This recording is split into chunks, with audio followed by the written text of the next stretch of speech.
Welcome to the 10-Minute Life Lesson Podcast. I'm Jay Cleveland Payne. When this timer hits 9 minutes and 55 seconds in this recording, you'll have a fully developed life lesson that you can take with you and begin immediately implementing. The podcast falls under the umbrella of my greater personal development efforts, all under the Your Better You brand. For information on accountability coaching or to gain access to tools, tricks, or life hacks, visit yourbetteryouinfo. Thank you for joining me on the journey today. Now, here is this week's life lesson. One of the problems I have when I go on vacation is what to do with the free time when it's no longer free time. Not what to do with the free time at this point in time now that it's free, but what to do with it when I get back to something close to normal, something close to routine, and something close to what I would actually do on a normal basis. What I'm looking at from a vacation standpoint is time where I'm not doing my normal routine, and my time is essentially always taken up with something. Even if it's a free moment in the general moment, that's basically just a pause between one action and another action. When I'm on vacation, when I'm away from my routine, when I cannot do the stuff that I'm supposed to be, or I say supposed to be doing, that I'm normally doing, then it's a free-for-all of times and things to do that will eventually be retaken over by my normal activities. So sure, I can go for an extra hike, and sure, I can get a run in, and sure, I can visit some different places and do different routine things. But eventually, you go back to your routine, because your routine is what essentially pays you. Your 9-to-5 job, 40-hour-week job is what's paying your bills. So anything that's not falling in line with that is getting in the way of the normal stuff going on. The time you need to get back and forth for whatever activity you need to get your kids to is something that you've already put into. So that's something that becomes a part of your routine that you understand. Everything else around that gets to be squirrely. Even trying to find time to eat and sleep becomes an issue. Since I've stopped working full time, I've had a different problem with my time. I've had plenty of free time to do plenty of things going on out there. But as I said, I'm not working full time, so that normally 16 to sometimes 70 hours a week, I was actually doing work, providing something, even though it was over the time allotted what I should be doing. All that time led to a paycheck. I could easily say what my time was worth because my time was worth so much actual money and paid for so many things. It paid the bills. It paid for the kid to do her activities. It paid to take my wife out to do things at times. It took care of stuff, even if it was more than enough work for the amount of effort it was giving me back, or more effort I was putting in for the amount of cash I was getting back, essentially. So now, as I look at my day as large swaths of free time, as opposed to large swaths of things to do, one of the things that I see that becomes an issue is, how am I going to pay my bills? And how is this large swath of time worth whatever is going to be happening inside of it? I can spend time on my writing. I can spend time on business work. I can spend time watching Netflix. What is the value of that time? And sometimes when you're working on things for yourself and working on projects, you'll put a lot of effort into an issue, something, making something happen, and find out that the Netflix, because it was already paid for the month, the time spent watching it would be more productive than the time putting into a brand new project, especially one that definitely blows up in your face, and the effort put into it and sometimes the resources for it don't merit the actual effort coming back to it, i.e., it doesn't make any money or even bring any enjoyment on the back end. As you can see, my relationship with time is extremely complicated, extremely odd, if you will, and hopefully yours is not quite as weird as mine. But if it is, or if it seems like it's getting there, hopefully this will help you figure that out quickly and stop whatever pain I've gone through. You can learn from my examples of me being bad with the time quandrum that you are having right now. So if you're worried about the value of time because you're looking at trying to work on your personal development, but trying to figure out how you're going to make the time to do it, especially since it's a trade-off, time is always a trade-off, you have to start with a real serious mindset change. And the mindset change is basically where your mind is and where your mind and your body and your future wants to go. And maybe you not get there. That's one thing we always drop in these things, that sometimes the thing you want to do, it's not going to work. So backup plans and preparing for failure is not a problem, but you have to make an effort to do something to succeed, to actually fail.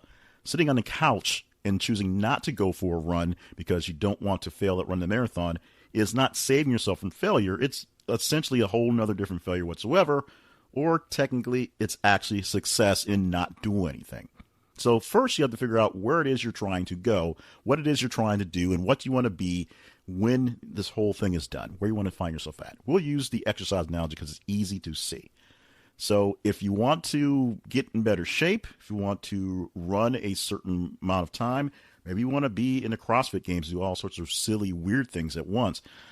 If that's where you want to be, you have to see yourself at that end or see yourself doing that stuff. And if you can't see yourself doing that stuff, then number one, you need to change that mindset and see yourself at least moving towards that, even if you can't see the very end, the very precipice of the win. But once you get that picture in your mind of where you're going, then it's a matter of figuring out how much time it actually takes to get there and how much time is worth based on other things. Let's say it's the mythical six-pack abs, because most people will not have a chance to get six-pack abs, so they can get very, very good abs and very, very good body composition based on how they're working out. But let's say it's six-pack abs, and six-pack abs requires a lot of working out. It does take a lot of working out, a lot of making sure you're taking care of yourself physically, otherwise, beyond just the working out part, and a lot of very strict diet restrictions.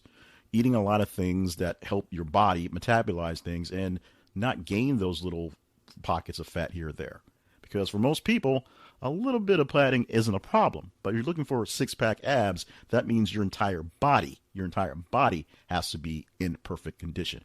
So if the time for making six-pack abs means meal prep and not stopping at various places for lunch and dinner because the friends are doing it, or hitting the gym at various times consistently, maybe not excessively, but at least consistently, and you can't figure out how to do that, you have to figure out what's going on in your life that's taking up that time that's worth less than what you're doing. Because obviously, if nothing in your life is worth less than picking up those new habits, then those new habits are going to go to the wayside. Now, if you're not looking for six-pack abs and you're just looking to get in better shape because your health is asking, crying, screaming at you to do something, then pretty much anything out there that isn't paying a bill is something that is worth less than that time you can put in the gym. So you can figure out on your own which ones are worth swapping out and which ones are worth keeping in some sort of general lifestyle, but that's going to be on you. So after you figured out the vision of where you want to be in this growth, after you figured out timing out what things are actually worth more than the other things, the third part is making sure that people really do understand that the time you're spending on these things is worth it. I produce a lot of media, and a lot of it audio-wise, like these podcasts. And people just think if I've got a spare hour, I can sit there and talk into the microphone for an hour, and bam, I've got things going.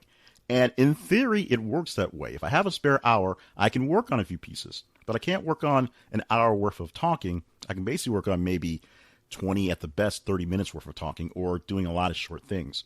Give me an hour, I can knock off plenty of my very small things, a lot of my very small podcasts, and do a lot of them to full completion. Give me a full hour, and then I won't have enough time to get done a hour-long thing, because it takes longer than an hour to record this, believe it or not. This 10-minute piece to this podcast is going to take about 15 minutes just to record.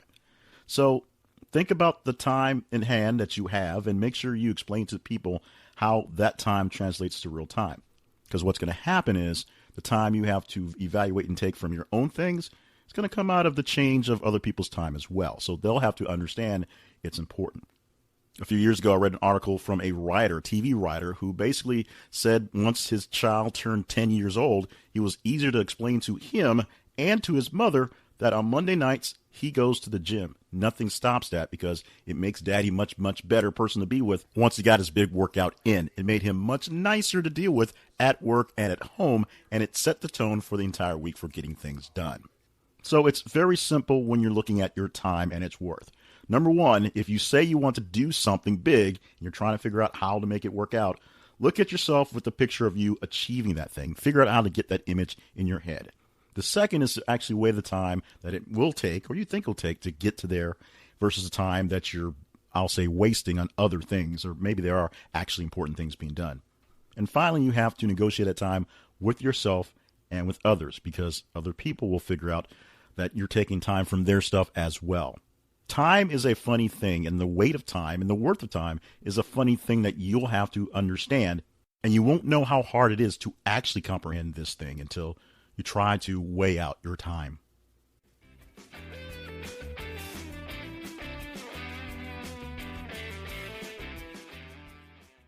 So thank you for joining again for this week's podcast. This one was kind of a weird one to do because I didn't really time it out as well as I thought it would.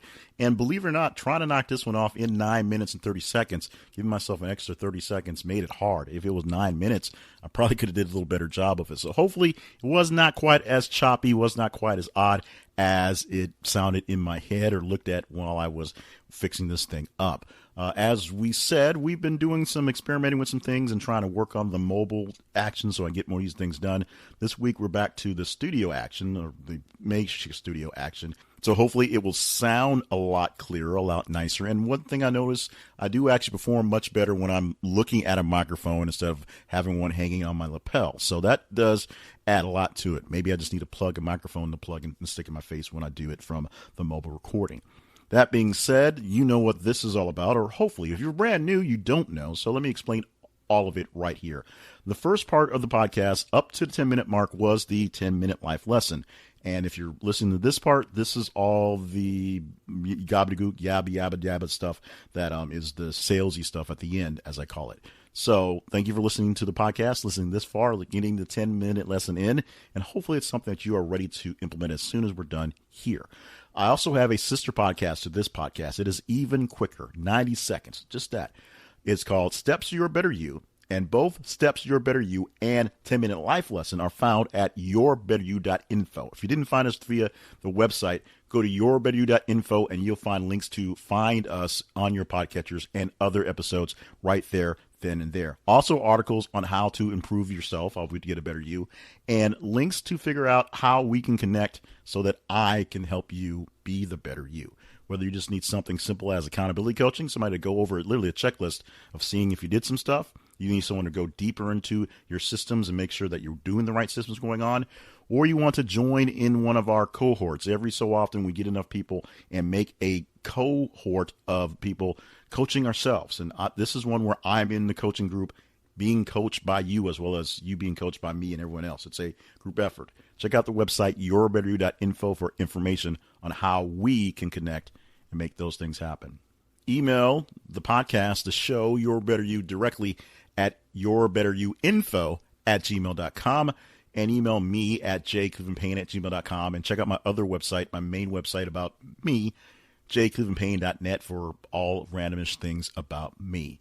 This has been a great thing to do. I say has been. It's not like we're ending it, but doing this is a great thing, and it happens because people like you keep listening to podcasts like this. So share it with other like-minded people who are looking to improve whatever they have going on, and subscribe yourself. We're on all the podcatchers that you're on to. Pretty much all the big ones are there. If we're not there, let us know so we can figure out how to make that happen.